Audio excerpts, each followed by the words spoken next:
Welcome to my YouTube channel. आज हम Bihar board 10वीं कक्षा के 2012 के एनुअल एग्जाम में पूछे गए 20 साइंस के ऑब्जेक्टिव क्वेश्चन को डिस्कस करेंगे। तो आइए हम लोग पहला प्रश्न देखते हैं। पहला प्रश्न हमारा कह रहा है कि पायरुवेट के विखंडन से कार्बन डाइऑक्साइड, जल तथा ऊर्जा देता है, तो यह क्रिया कहाँ होती है। तो जैसा कि यहाँ पे दिखाया गया है कि ग्लूकोज है, तो ग्लूकोज का विखंडन कहाँ होगा, उसका द्रव में होगा। तो उसका द्रव में होगा तो इसमें क्या बनेगा, 3 पायरुवेट बनेगा और कुछ हमारा एटीपी और ऊर्जा होगा। इसी का आगे 3 स्टेप होता है। पहला स्टेप हम देखते हैं कि यदि पायरुवेट का विखंडन ऑक्सीजन की उपस्थिति में कहाँ होगा, माइटोकॉन्ड्रिया में होगा, तो हमारा CO2 बनेगा, H2O बनेगा और हमारा क्या बनेगा, ऊर्जा बनेगा। और फिर जब इसी पायरुवेट का ऑक्सीजन के अनुपस्थिति में होगा, एक क्रिया कहाँ होगा, ईस्ट में होगा, तो हमारा बनेगा एथेनॉल और हमारा क्या बनेगा, CO2 बनेगा। यदि यही क्रिया होगा ऑक्सीजन के अभाव में कहाँ होगा, हमारे पेशीय कोशिका में होगा, तो हमारा क्या बनेगा, लैक्टिक अम्ल बनेगा। तो मांसपेशियों में दर्द किसके कारण होता है, तो हमारा लैक्टिक अम्ल के कारण होता है। तो प्रश्न में पूछ रहा था CO2 यानी कार्बन डाइऑक्साइड कहाँ बन रहा है, CO2 यानी जल, H2O कहाँ बन रहा है, और फिर क्या पूछ रहा था, ATP। तो ये क्रिया कहाँ हो रहा है, हमारा माइटोकॉन्ड्रिया में। तो इसलिए ऑप्शन नंबर हमारा बी हो जाएगा, जो क्या हो जाएगा, करेक्ट हो जाएगा। आइए अगला प्रश्न देखते हैं। अगला प्रश्न कह रहा है कि निम्न में कौन सा पदार्थ का लेंस बनाने के लिए प्रयुक्त नहीं किया जाता है। तो इसमें क्या होगा, जल का भी हम लोग करते हैं, कांच का भी लेंस बनाने में प्रयोग करते हैं, प्लास्टिक का भी हम लोग का लेंस बनाने में प्रयोग करते हैं, लेकिन मिट्टी का हम लोग प्रयोग नहीं करते। इसलिए ऑप्शन नंबर हमारा डी क्या हो जाएगा, करेक्ट हो जाएगा। तो देखिए अगला प्रश्न कर रहा है कि किसी बीम का वास्तविक प्रतिबिंब उत्तल लेंस के सामने समान आकार का प्राप्त करने के लिए वस्तु को कहाँ रखेंगे, यानी समान आकार का। तो ये हमारा क्या है, ये हमारा उत्तल लेंस है, ये हमारा क्या है, उत्तल लेंस है। तो उत्तल लेंस में जब वस्तु को कहाँ रखेंगे, वक्रता केंद्र पर रखेंगे, तो इसका प्रतिबिंब भी कहाँ बनेगा, वक्रता केंद्र पर बनेगा। और जो क्या होगा, वस्तु की ऊंचाई और प्रतिबिंब की ऊंचाई दोनों क्या होगा, बराबर होगा। तो इसमें ऑप्शन नंबर क्या हो जाएगा, ऑप्शन नंबर बी हमारा सही हो जाएगा। ये भी पूछता है कि उत्तल लेंस की फोकस की संख्या कितना होती है, यानी कुल फोकस की संख्या, कुल फोकस यानी कुल कितने फोकस होते हैं, तो कुल फोकस कितने होते हैं, 2 होते हैं। तो देखिए अगला प्रश्न कह रहा है कि समान दृष्टि के वयस्क के लिए सुस्पष्ट दर्शन की अल्पतम दूरी यानी न्यूनतम दूरी कितना होता है। तो जो न्यूनतम दूरी यानी अल्पतम दूरी होता है, जो हमारा कितना होता है, 25 सेंटीमीटर होता है। और ये हमारा अधिकतम दूरी होता है, जो कितना होता है, हमारा अनंत यानी इन्फिनिटिव होता है। तो देखिए अल्पतम दूरी पूछ रहा था, इसलिए ऑप्शन नंबर हमारा क्या होगा, सी हमारा करेक्ट हो जाएगा। अब अगला प्रश्न कह रहा है कि लोहा के परमाणु संख्या कितना होता है। तो इसमें जितना भी दिया हुआ है सभी का हम देख लेते हैं कि कौन सा ऑप्शन किसका दिया हुआ है। तो 23 है, तो 23 जो परमाणु संख्या होता है, जो किसका होता है, वेनेडियम का होता है। 26 जो परमाणु संख्या किसका होता है, लोहा का होता है। फिर हमारा 25 जो परमाणु संख्या है मैग्नीज का होता है। फिर हमारा 24 जो परमाणु संख्या होता है हमारा क्रोमियम का होता है। तो देखिए इसमें प्रश्न में दिया होता है कि लोहा का, तो लोहा का कितना होता है, 26, इसलिए ऑप्शन नंबर हमारा बी हो जाएगा, जो सही हो जाएगा। अब अगला प्रश्न देखते हैं कि कोई विलयन है जो लाल को क्या कर रहा है, लाल लिटमस पत्र को नीला कर देता है, तो उसका पीएच मान निम्न में से कौन नहीं होगा। तो देखिए इसका ट्रिक है हमारा छलनी, छलनी यानी लाल को नीला करेगा वह क्या हमारा होगा, क्षार होगा। क्या होगा, क्षार होगा। यानी इसका जो पीएच होगा ये क्या होगा, 7 से अधिक होगा। तो 7 से अधिक इसमें कौन कौन है, 10 भी 7 से अधिक है, फिर 8 भी अधिक है, 11 भी अधिक है। तो ये सब है जो लाल को नीला करेगा, लेकिन क्या है, सी वाला हमारा ऑप्शन नहीं करेगा। इसको और डिटेल में समझते हैं। जैसे देखिए हमारा ये पीएच स्केल दिया हुआ है, पीएच स्केल हमारा 0 से स्टार्ट होता है और 14 पर हमारा क्या होता है, खत्म होता है। अब इसी में पीएच यदि किसी विलयन का पीएच क्या हो, 7 से कम हो, तो वह कैसा विलयन होगा, अम्लीय विलयन होगा। और यदि किसी विलयन का पीएच क्या हो, 7 के बराबर हो, यानी पीएच क्या हो, पीएच हमारा क्या हो, 7 के बराबर हो, तो उसको हम लोग कैसा विलयन बोलेंगे, उसको हम लोग उदासीन विलयन बोलेंगे। और यदि किसी विलयन का मान यानी पीएच क्या हो, 7 से अधिक हो, 7 से अधिक हो, तो उसको हम लोग क्या बोलते हैं, क्षारीय विलयन बोलते हैं। तो अब देखिए ये भी हमारा क्या है, 7 से अधिक है, तो इसको हम लोग क्षारीय बोलेंगे। ये भी 7 से अधिक है, तो इसको हम लोग क्षारीय बोलेंगे। इसको भी हम लोग 8 है, तो इसको भी हम लोग क्षारीय बोलेंगे। लेकिन यहाँ पे क्या है, 5 है, तो इसको क्या बोलेंगे, अम्लीय बोलेंगे। तो इसलिए कौन नहीं है, तो ये भी क्षार है जो लाल को नीला करता है, तो इसलिए ऑप्शन नंबर सी हमारा सही हो गया। अब इसको देखते हैं, ट्रिक के माध्यम से हम लोग और याद करते हैं कुछ। तो देखिए ट्रिक हम बताए हैं यहाँ पे, जैसे अनील, तो आ से हमारा क्या होता है, अम्ल होता है। नी से नीला लिटमस पत्र होता है, ला से लाल यानी अम्ल है जो नीला को क्या कर देगा, लाल कर देगा। जैसे देखिए यहाँ पे फिगर के माध्यम से देखते हैं। ये देखिए यहाँ पे कौन सा विलयन है, अम्लीय विलयन है, यानी कैसा विलयन है, अम्लीय विलयन, अम्लीय विलयन है हमारा। इसी में जब हम लोग क्या कहें, नीला लिटमस पत्र, नीला लिटमस पत्र को यदि अम्ल में डाले तो कैसा हो गया, लाल हो गया। यानी अम्ल है जो नीला लिटमस पत्र को कैसा कर देता है, नीला लिटमस पत्र को लाल कर देता है। अब देखिए क्षार का बात करते हैं, तो क्षार के लिए ट्रिक हमारा होता है छलनी, तो क्षार से क्षार हो गया, ल से हमारा लाल लिटमस पत्र हो गया, नी से हो गया नीला, यानी क्षार है वो लाल को क्या करता है, नीला करता है। इसको भी हम लोग फिगर के माध्यम से देख लेते हैं। अब देखिए यहाँ पे क्या है, लाल लिटमस पत्र, कैसा लिटमस पत्र है, लाल लिटमस पत्र। इसी को जब कहाँ मिले, क्षारीय विलयन में, यानी इसी को हम लोग कहाँ डाले, क्षारीय विलयन में, तो इसका रंग कैसा हो गया, नीला हो गया। यानी क्षार है जो लाल को क्या करता है, नीला करता है। अब अगला प्रश्न देखते हैं, कह रहा है कि आधुनिक आवर्त में सारणी में वर्गों की संख्या, तो वर्गों की संख्या कुल कितना है, तो 18 है। वर्ग की संख्या कुल कितना है, यानी वर्ग की संख्या 18। यही पूछ जाता आवर्त, तो आवर्त की संख्या कितना है, आवर्त की हमारा 7 है। यानी इसको क्या बोलते हैं, क्षैतिज कतार, क्षैतिज कतार, यानी क्षैतिज कतार को क्या बोलते हैं, आवर्त बोलते हैं। ऊर्ध्वाधर, ऊर्ध्वाधर कोलुम, यानी ऊर्ध्वाधर कोलुम को हम लोग क्या बोलते हैं, इसको हम लोग क्या बोलते हैं, वर्ग बोलते हैं, जिसका संख्या हमारा कितना है, 18 है। तो यहाँ पे क्वेश्चन के हिसाब से वर्गों की संख्या कितना हो जाएगा, 18 हो जाएगा, इसलिए ऑप्शन नंबर बी हमारा सही हो जाएगा। देखिए अगला प्रश्न कर रहा है कि CHO क्रियाशील मूलक किसका है। जैसे हम लोग जानते हैं एल्डिहाइड का क्या होता है, CHO होता है, अल्कोहल का हमारा OH होता है, कीटोन का हमारा CO होता है, क्या होता है, CO होता है। इसमें क्या होगा, एल्डिहाइड, CHO किसका, एल्डिहाइड का, इसलिए ऑप्शन नंबर ए हमारा क्या हो जाएगा, सही हो जाएगा। अब यहाँ पे देखिए और सारा बहुत क्रियाशील मूलक लगाए गए हैं, जिसको भी हम लोग देख लेते हैं। OH किसका होता है, अल्कोहल का क्या होता है, OH होता है, एल्डिहाइड का CHO होता है, कार्बोक्सिलिक अम्ल का COOH होता है, एस्टर का हमारा COOR होता है, एमीन का हमारा NH2 होता है। कीटोन या रखिए, कीटोन हो या कार्बोनिल समूह, एग्जाम में कार्बोनिल समूह भी पूछा हुआ है, तो इसका क्या होता है, CO, क्या होता है, CO। ईथर का हमारा क्या होता है, O होता है। अब देखिए अगला प्रश्न कह रहा है कि निम्नलिखित में से कौन सा पद विद्युत परिपथ के विद्युत शक्ति को निरूपित नहीं करता है। देखिए P इक्वल टू, यानी शक्ति बराबर हम लोग क्या जानते हैं, V है, तो इसका इक्वेशन क्या देंगे, O1 दे देंगे। ओम का नियम हम जानते हैं, V इक्वल टू IR, तो इसी के हम लोग निकालेंगे I, तो I इक्वल टू निकालेंगे तो V अपॉन R। अब समीकरण 1 में एक बार V पुट करते हैं, V इक्वल टू I है, तो पुट करिए, तो P इक्वल टू क्या होगा, V, तो V का पुट करेंगे तो V इक्वल टू हम लिखें IR, फिर क्या लिखेंगे, गुने I, तो यहाँ से क्या रिलेशन बनेगा, I दो बार आया, तो यहाँ पे हो जाएगा I स्क्वायर, और फिर हमारा R, यानी एक रिलेशन बन गया I स्क्वायर R। अब एक बार समीकरण 1 में, तो इसको हम मान लेते हैं 2 हो गया। अब समीकरण में एक बार हम लोग पुट करते हैं I equal to V upon R, तो पुट करिए, तो P इक्वल टू क्या हुआ, V तो V वैसे ही रह जाएगा, I इक्वल टू किसको पुट करना, V अपॉन R को, तो इससे रिलेशन बन जाएगा P equal to V square upon R। तो हमारा 3 रिलेशन बना, ये तीसरा रिलेशन बना, ये हमारा तीसरा रिलेशन। तो देखिए P इक्वल टू क्या क्या आया, P इक्वल टू हमारा V आया, P इक्वल टू ही हमारा क्या आया, P equal to I square R आया, और P इक्वल टू हमारा क्या आया, V स्क्वायर अपॉन R, यानी 3 रिलेशन है। तो कह रहा निम्न में से कौन है, तो इसमें मैच करिए, तो P equal to V I है, यानी C ऑप्शन हमारा तो है। P equal to I square R है, तो A नंबर भी हमारा सही है। P equal to V square R है, तो यानी D नंबर सही है। तो कह रहा था कि शक्ति के लिए निरूपित नहीं हुआ, तो कौन नहीं हुआ, I इंटू R स्क्वायर नहीं हुआ, इसलिए ऑप्शन नंबर बी हमारा सही हो जाएगा। देखिए अगला प्रश्न कर रहा है कि विद्युत धारा उत्पन्न करने वाले युक्ति को क्या कहते हैं। तो देखिए विद्युत धारा उत्पन्न करने वाले युक्ति को हम लोग क्या कहते हैं, जनरेटर कहते हैं, इसलिए ऑप्शन नंबर ए हमारा सही हो जाएगा। देखिए यहाँ पे जनरेटर है, जनरेटर में हमारा 2 पोल होते हैं, एक हमारा नॉर्थ पोल होता है, एक हमारा साउथ पोल होता है। यदि इसी को क्या करेंगे, मैकेनिकल मतलब किसी चीज़ से इसको हम लोग क्या कर देंगे, घुमा देंगे, तो इससे में क्या होगा, विद्युत पैदा करेगा। इस यानी विद्युत जो उत्पन्न होगा, जिसको मापने के लिए हम किसका उपयोग करेंगे, गैल्वेनोमीटर। जैसे देखिए यहाँ पे गैल्वेनोमीटर लगा करके इससे यानी जनित्र से उत्पन्न धारा को हम लोग क्या कर रहे हैं, माप रहे हैं। तो विद्युत धारा उत्पन्न करने वाला युक्ति को क्या बोलेंगे, तो गैल्वेनोमीटर।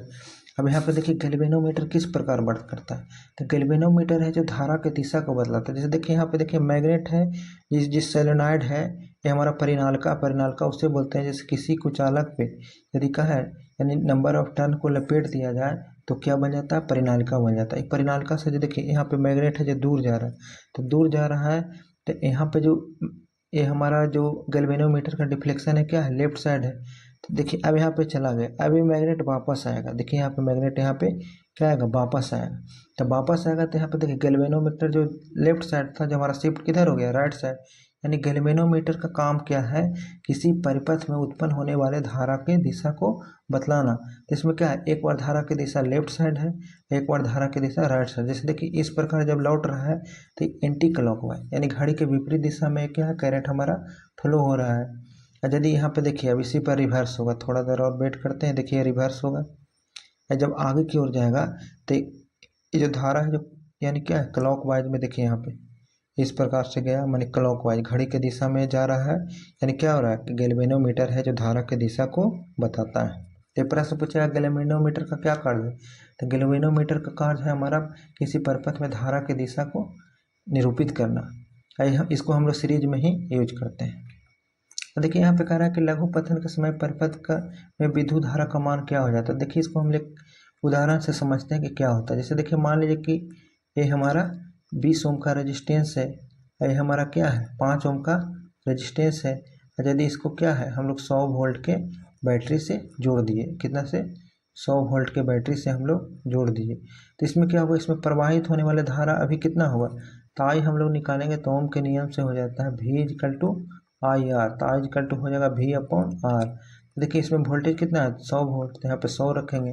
लेकिन इसमें इसका प्रतिरोध कितना है, यहाँ पे 20 ओम है, यहाँ पे 5 ओम है, तो हमारा कितना हुआ, 25 ओम होगा।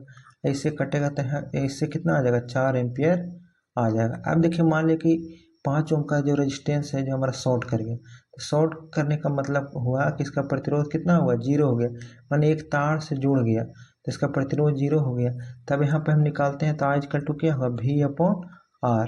तो यहाँ पे हो जाएगा 100 अपॉन हो जाएगा, जैसे देखिए पहले हमारा 20 था तो यहाँ पे 20 लिखेंगे।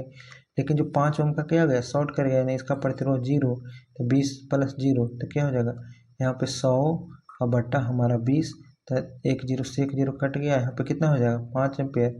देखिए यहाँ पे क्या पता चल रहा है कि हमारा धारा का मान शुरू में क्या था, जब शॉर्ट नहीं था तो 4 एम्पियर था।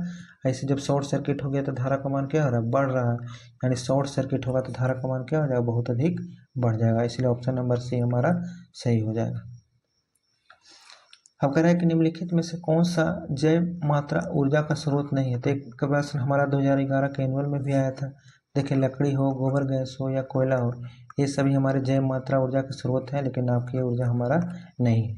तो आइए हम लोग, इसलिए ऑप्शन नंबर सी हमारा सही हो जाए। आइए अगला प्रश्न देखते हैं। कह रहा है कि कोई तत्व है जो ऑक्सीजन के साथ अभिक्रिया कर रहा है और उच्च गलनांक वाला क्या कर रहा है, यौगिक का निर्माण कर रहा है। और यौगिक किसमें है, जल में विलय है। तो यह तत्व होगा, यानी कैल्शियम होगा, कार्बन होगा, सिलिकॉन होगा कि लोहा होगा। तो आइए देखते हैं इसको हम लोग रिएक्शन लिख के।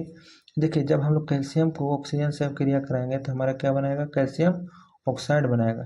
ये जो कैल्शियम ऑक्साइड है इसका क्या है, उच्च गलनांक होता है और ये जल में विलय होता है। यानी जब इसको में हम जल मिलाएंगे तो क्या बनेगा, CaOH होल 2 हमारा निर्माण करेगा।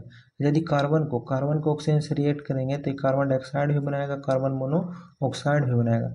ये तो विलय है लेकिन अल्प विलय है। कैसा विलय है, अल्प विलय है हमारा, ये हमारा अल्प विलय है। और यदि सिलिका को ऑक्सीजन से कहते सिलिका ऑक्साइड बनाएगा तो ये अविलेय है। फिर लोहा को ऑक्सीजन से अभिक्रिया करेंगे तो लौह ऑक्साइड बनाएगा, ये भी जल में हमारा अविलेय है। तो ये क्या होगा, तो कैल्शियम हमारा सही उत्तर हो जाए, इसलिए ऑप्शन नंबर ए सही हो जाएगा। अब देखिए ये सही हो जाएगा। अब देखिए अगला प्रश्न देखते हैं। अगला प्रश्न कह रहा है कि एथेन का आणविक सूत्र क्या होता है। देखिए एथेन का आणविक सूत्र में कितने सहसंयोजक बंधे रहते हैं, तो इसमें 7 सहसंयोजक बंधे रहते हैं। इसको समझ लेते हैं हम लोग। देखिए ये हमारा क्या है, एथेन का क्या है, एथेन का स्ट्रक्चर है यानी C2। इसमें कार्बन के जैसे इस प्रकार होता है, इसमें कार्बन की संख्या कितना है, 2 है।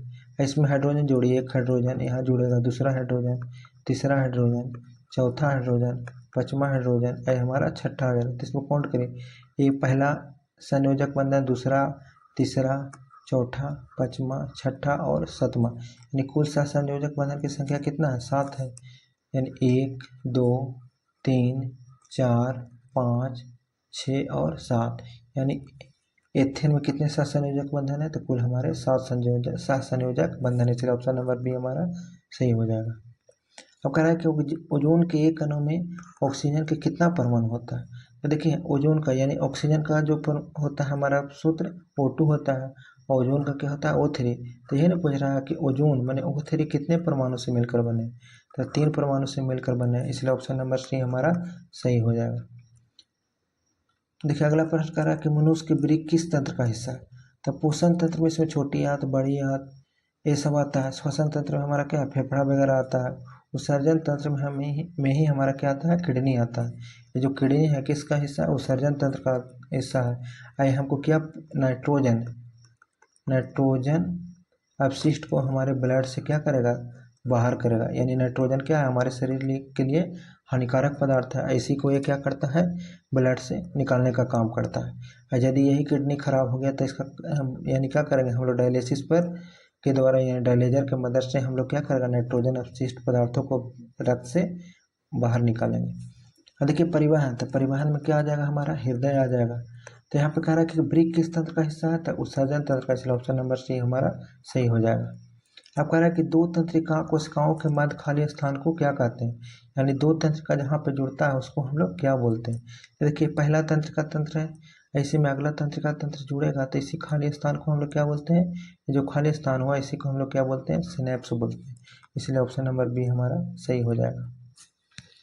देखिए आप कह रहा है कि पराग कोष पाए जाते हैं। देखिए यहाँ पे फूल है तो फूल में ही यहाँ पे क्या होता है, तंतु होता है, और उसी पे हमारा क्या पाया जाता है, पराग कोष। अब पराग कोष में ढेर सारा हमारा क्या होता है, परागकण होता है। तब पराग कोष कहाँ में क्या पाया जाता है, तब परागकण पाया जाता है, इसलिए ऑप्शन नंबर डी हमारा सही हो जाएगा। अगला प्रश्न कह रहा है कि विकासीय दृष्टिकोण से हमारी किससे अधिक समानता है, तो हमारी अधिक समानता किससे है, चिंपांजी से है, यानी चिंपांजी से हम लोग कुछ न कुछ मिलते हैं। तो यहाँ पे ऑप्शन नंबर बी हमारा सही हो जाएगा।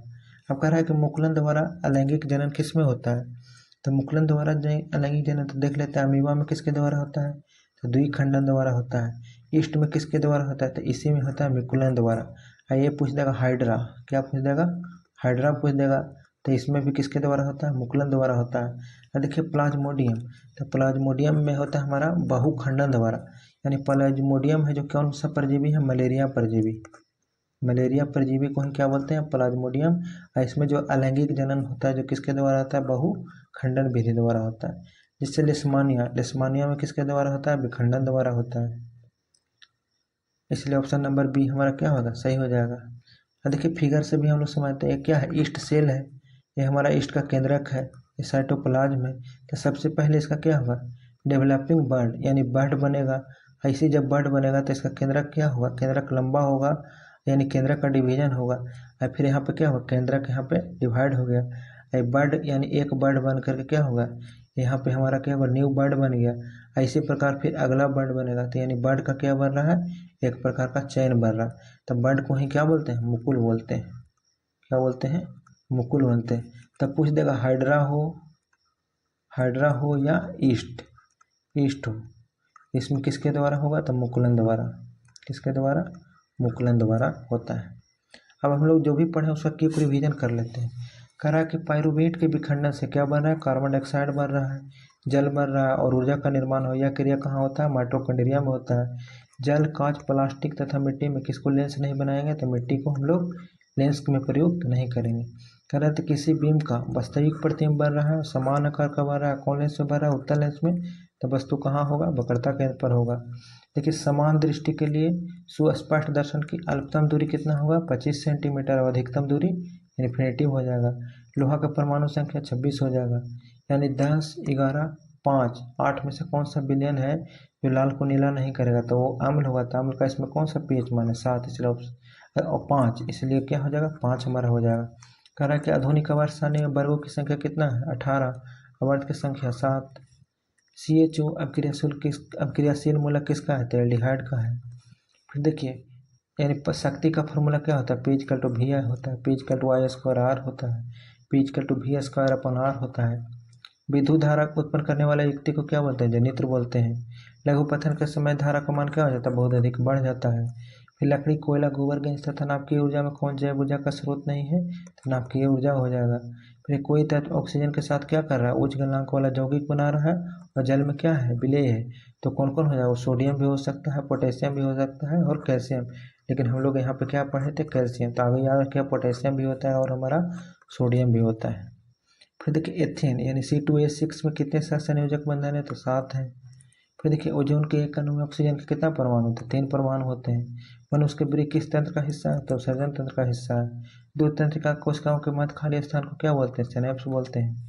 फिर देखिए पराग कोश में क्या पाया जाता है, परागकण पाया जाता है।